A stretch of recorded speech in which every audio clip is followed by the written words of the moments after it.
माननीय सरपंच सौ लक्ष्मी संजय सरवदे वायकुळे निवडणूक रिंगणात उतरणार. करमाळा तालुक्यातील पांडे जिल्हा परिषद गट हा यंदाच्या निवडणुकीत महिलांसाठी राखीव झाला असून या गटात राजकीय चुरस वाढण्याची चिन्ह दिसू लागली आहेत.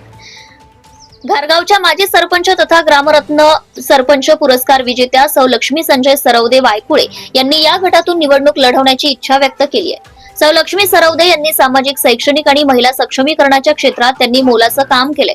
त्यामुळे त्यांना स्थानिक महिलांचा आणि तरुण वर्गाचा, शेतकऱ्यांचा चांगलाच पाठिंबा लाभेल अशी चर्चा ग्रामपातळीवर सुरू आहे.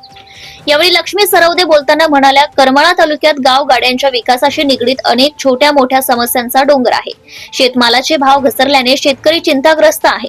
रस्त्याचा प्रश्न असेल, लाईटची व्यवस्था, पाण्याचे नियोजन, अतिवृष्टीने छोटे मोठे व्यवसाय, शेतकरी आणि शेतीचे मोठ्या प्रमाणात नुकसान झाले असताना नुकसानग्रस्तांना वंचित ठेवणे किंवा किरकोळ मदत देण्याचं काम शासन करीत आहे.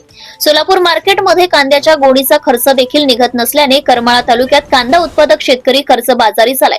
सार्वजनिक आरोग्याच्या समस्या गंभीर आहेत. अनेक शासकीय कार्यालयामध्ये खासगी लोकांचा सुळसुळाट असून अनेक शासकीय योजनांचा लाभ गरजूंपर्यंत मिळत नाही. विकासाच्या नावाखाली भ्रष्टाचाराने कळस गाठलाय असे सर्वसामान्य जनतेत बोलल्या जात आहे. सध्या लक्ष्मी सरवदे यांच्या नावाची चर्चा नागरिकांमध्ये जोर धरताना दिसत आहे. स्थानिक पातळीवर त्यांच्या उमेदवाराची जोरदार चर्चा सुरू आहे. राजकीय समीकरणे आणि स्थानिक जनतेचा पाठिंबा लक्षात घेता पांडी जिल्हा परिषद गटाची निवडणूक चुरशीची होण्याची शक्यता वर्तवली जात आहे. Subscribe now and press the bell icon. Never miss an update.